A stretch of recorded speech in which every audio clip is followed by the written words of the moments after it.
राधे राधे गुरुजी। गुरुजी, मेरा दिमाग सारा दिन डिप्रेशन में रहता है। महाराज जी, एक मोह से ग्रसित प्रश्न है, ऐसा इन्होंने लिखा है। महाराज जी, मेरी शादी नहीं हुई। महाराज जी, पता नहीं मैं कैसे एक पुरुष के शरीर की आसक्ति में फंस गई। उसकी अभी शादी हो गई, मैं तुम उससे क्या बाहर नहीं पूरा निकल पा रही। तुम क्या पूरा संसार इसी में फंसा हुआ है। पूरा संसार। हम लोग अपने अपने मनों को देखते हैं, इसलिए अभी थोड़ी बुद्धि बकाया रहेगी, इसलिए आप प्रश्न कर रहे नहीं कोई प्रश्न को। सब संसार मना कष्टानि इंद्रियाणि प्रकृति स्थाली कर सती। कोई गुरु कृपा पात्र ही दिशा पलट पाता है, नहीं तो प्राय इंद्रियां बहिर्मुख होकर विषयों में सुख खोजने की दौड़ भाग लगाए हुए हैं। पापाचरण बनता जाता है। तो डिप्रेशन क्या है? अधिक पाप हो जाना। अधिक पाप हो रहे हैं शरीर से, मन से, चिंतन से। अब उसको जो खुराक चाहिए आनंद, वो मिल नहीं रही। भोगों में तो है नहीं, वो तो आनंद समुद्र आत्मचिंतन या भगवत चिंतन में, वो किसी को पकड़ में नहीं आ रहा। उसको तो प्रगट भोग चाहिए। अब वो मलिन होता चला जा रहा। संकल्प विकल्प, संकल्प विकल्प इतना कमजोर हो गया कि अब सोच खत्म। कल्पना से भय लग रहा है। नाना प्रकार की भयावह कल्पनाएं हृदय में उठ रहे हैं। डिप्रेशन का मतलब क्या है? सही निर्णय मशीन करना बंद कर दिया है। बुद्धि, मन, चित्त, अहंग, ये चार हैं अंतःकरण में। बुद्धि निर्णय करना, संकल्प विकल्प मन, चिंतन चित्त, और स्वीकृति क्रियाओं की, भोक्ता भाव की, आम में सब गड़बड़ हो रहा है। इसीलिए सबसे प्रार्थना करते हैं कि भगवत प्राप्ति, ब्रह्मबोध, मोक्ष छोड़ो, जीने के लिए नाम जप कर लो। अगर ठीक से जीना चाहते हो तो नाम जप कर लो। नाम जप के बिना तुम्हारी बुद्धि पवित्र नहीं होगी, और पवित्र बुद्धि ही ठीक शासन मन पे करती है। नहीं तो मन बुद्धि को अधीन करके इंद्रियों के साथ भोगों में जो मनमानी खेल हो रहा है, आज बुद्धि भ्रष्ट हो जाती है। हम इसीलिए चिल्ला चिल्ला कहते हैं कि जो व्यभिचार है, जो मांस भक्षण है, मदिरापान है, ये जो नाना प्रकार की कुचाले दुर्वासना मम सदा परिकर्षयन्ति, चैन नहीं लेने देगी तुम्हें, कर लो। कहते हैं अभी तो भजन क्या करना है, मौज मस्ती करनी है, हम कमाते हैं खाते हैं, तो देख लो, आगे चल के देख लेना। क्योंकि पूर्व पाप और वर्तमान के पाप जब मिलेंगे तो ऐसा ब्लास्ट होगा कि जीवन तुम्हारा दुख में, नरक में हो जाएगा। इसलिए अगर पति ना मिले तो परम पति का वर्ण करके खूब भजन करो। जरूरी इंद्रिय भोग, उसी से जियो, वही जीवन है, उतने जीवन है। तो ऐसा लो कि एक बार वर्ण करो और आर पार निकल जाओ, वो भगवान है। ये मरण धर्मा को क्या करोगे? 4 दिन के बाद वो बदल गया तो फिर क्या करोगे? फिर दूसरे को, फिर तीसरे को। अगर आपके प्रारब्ध में अभी तक नहीं, भगवान का आश्रय लो।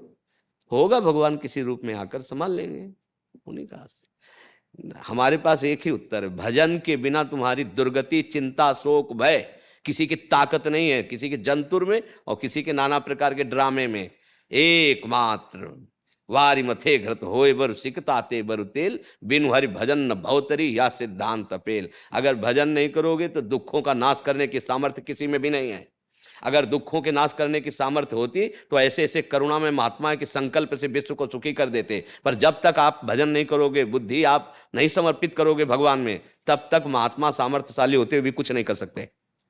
लगे तो हैं बड़े बड़े संत महात्मा तप के द्वारा, भजन के द्वारा जगत मंगल का, पर जब तक आप स्वीकार, रसोई बना के दे दिया, आप ना खाओ तो, अच्छा आप खा लिए उल्टी कर दिए तो आपका। इसीलिए भगवान ने गीता में ज्यादा अर्जुन जी से कहा, आप चिंतन करो, आप अपने मन को मेरे को दो, आप बुद्धि, मैं ये मन आदत सो मैं बुद्धि में निवेश है तो निवेश मैं ये अत ऊर्ध्वम न संशय, तू मेरे में निवास करेगा, मन मनाभ हो, मेरे को मन दे दे, मेरा चिंतन कर। बस वही बात हम बार बार दोहराते हैं कि समस्त दुखों का नाश करने में समर्थ है राधा राधा राधा राधा। अगर भगवान नाम जप नहीं चल रहा है, भगवद आश्रित नहीं हो, तो कोई भी हो, कहीं भी हो, पुण्य प्रताप से कितने भी ऊंचाई पे बैठे हो, दुर्गति पक्की है। क्योंकि तुम्हारा मन अपनी मनमानी करेगा। बोले बड़े लोगों की पार्टी रहेगी क्या? मदिरापान, व्यभिचार, जितने गंदी बातें ना, बोले तो बड़ी पार्टी है। तो बड़े लोगों को सुधारने के लिए बड़ा डिपार्टमेंट है, यमराज, नर्क और यमदूत।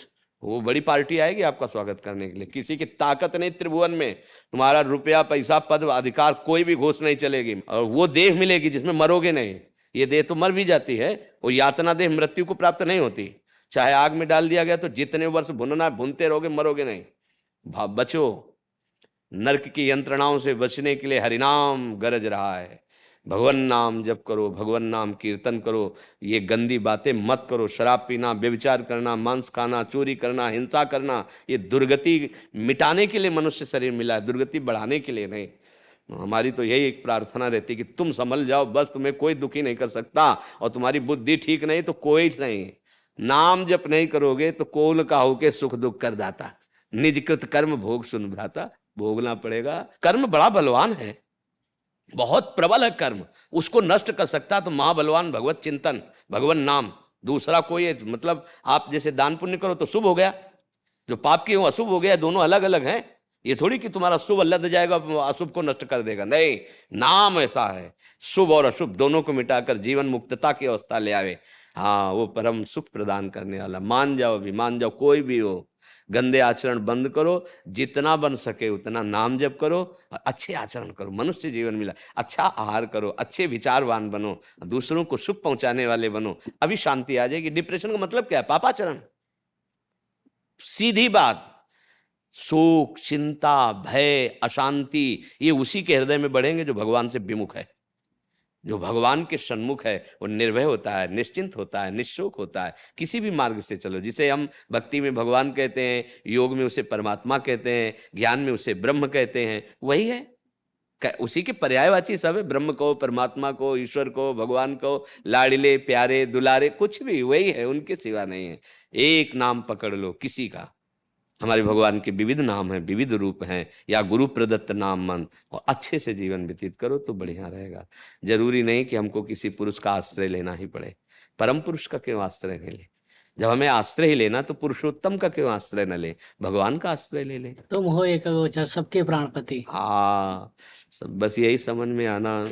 नखल गोपिका नंदनो भवा नखिल देहिना मंत्रात्म दे, गोपीजन कहती है। मैं जानती हूँ कि आप केवल यशोदा नंदन ही नहीं है, आप सबकी अंतरात्मा में विराजमान आत्म तत्व है।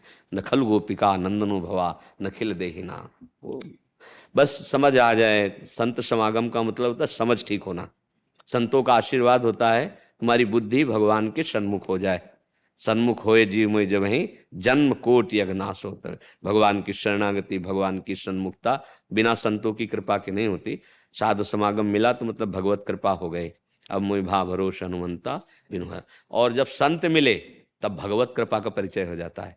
भगवत कृपा से संत मिले और संत से भगवत कृपा का परिचय हो जाता है, और वो परम पद का अधिकारी बन जाता है। बिना प्रयास होई भव भंगा, बड़े भाग पाइप सत्संगा। हाँ, ये नाम जप करो, कोई भी हो, बुरे आचरण जो जानते हो उनका त्याग कर दो, बस इतनी साधना है। असाधनों का त्याग करके और नाम जब चल रहा है, खूब कर्तव्य कर्म करो, व्यापार नौकरी जो भी तुम्हारा अधर्म आचरण न करो, यही तुम्हें सुख प्रदान करेगा। कोई भी दवा डिप्रेशन की तब तक काम नहीं करेगी जब तक तुम्हारे अशुभ नष्ट नहीं हो जाएंगे। मूल समझो, और अशुभ नष्ट करने के लिए गरज रहे भगवान की शरणागति और भगवान का नाम। भगवान कह रहे ना, सर्वधर्मान परित्यज्य माम एकम शरणम व्रत अहम त्वाम सर्व पापेभ्यो मोक्षयिष्यामि मा शुचा। और नाम संकीर्तनम यस्य सर्व पाप प्रणाशनम। दो बातें बड़ी जोर की है, भगवान की शरण में हो जाओ और भगवान का नाम कीर्तन करो। नाम जब किसी भी मार्ग का पथिक को मानो, संन्यास मार्ग का पथिक है तो प्रणव भी तो भगवान का ही नाम है ना, ओम भगवान का ही तो नाम है ना। हाँ, तो सब हमारे भगवान के अनंत नाम है, कोई भी एक नाम जप। तो बिना नाम जप करे किसी का मंगल नहीं। जैसे देखो नारायण नारायण कहते ना सन्यासी, स्वामी जी ओम नमो नारायण तो बोले नारायण नारायण, बिना नाम के नहीं। इतने बड़े परम सन्यासी अवधूत स्थिति में श्री सनक सनंदन सनातन सनत कुमार जी रहते दिगंबर, और हरिशरणम हरिशरणम हरिशरणम, बिना हरिशरण के